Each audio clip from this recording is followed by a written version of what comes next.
Let's talk about the greatest Christmas story ever told. No, I'm not touching that one. A Christmas Carol has been adapted dozens of times on TV and in film.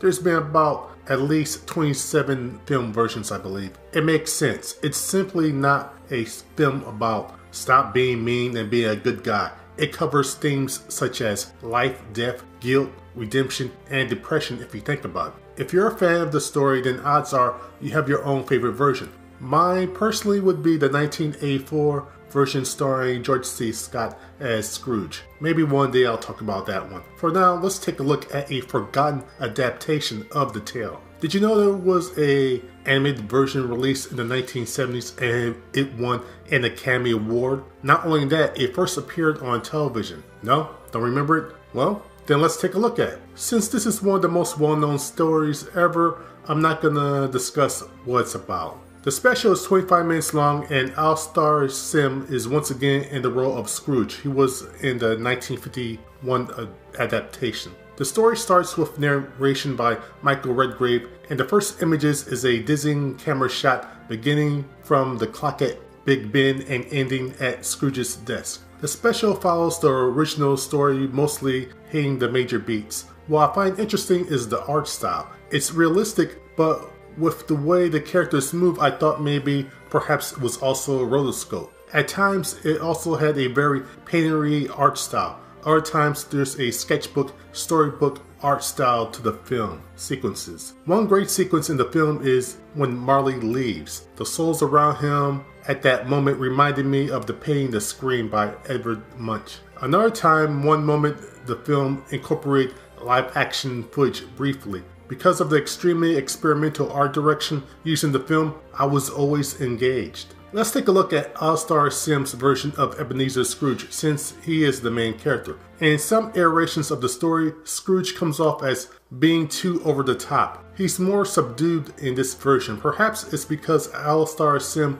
was considerably older than when he originally performed the character. I like to think also that maybe it was just a character choice. It is interesting, at the time of this animated short, he was around the same age that Scrooge was from the novel, I'd imagine. It's also possible the extra years he occurred by 1971 helped with his performance as well. Well, whatever the reason, the lack of being overly bombastic was to this film's benefit. Since the film is so short, Scrooge's character arc would have been less realistic if Sim overacted. As far as negatives, there's none really. I will say if you've seen any theatrical length version of the story or if you read the book, then this might be a bit jarring seeing everything compacted to only 25 minutes. I remember after seeing this for the first time thinking, wait, you didn't show the scene or didn't show that other scene, or this scene should be longer.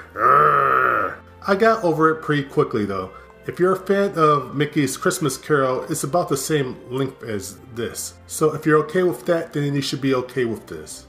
I do recommend this film. Just on a purely visual artistic level, this film justifies to be watched and remembered yearly. The good voice acting and the subtle, amazing visuals and styles used shows why this deserved the 1972 Oscar for film and animation. Earlier I said that this was first shown on TV and then in the movie theaters. How can a film do that and qualify for the Academy Award? Well, it used to be the case, but now you can't do that. Once this won the Oscar, the Academy immediately changed the rules so that TV animated films or shorts won't qualify if they were shown on TV first anymore. With the avid use of streaming services now and the fact that some films on those sites are getting various award nominations, that could change, however. I looked at the only place that sells this is third partiers on Amazon. There's no DVD or Blu-ray. There's only a VHS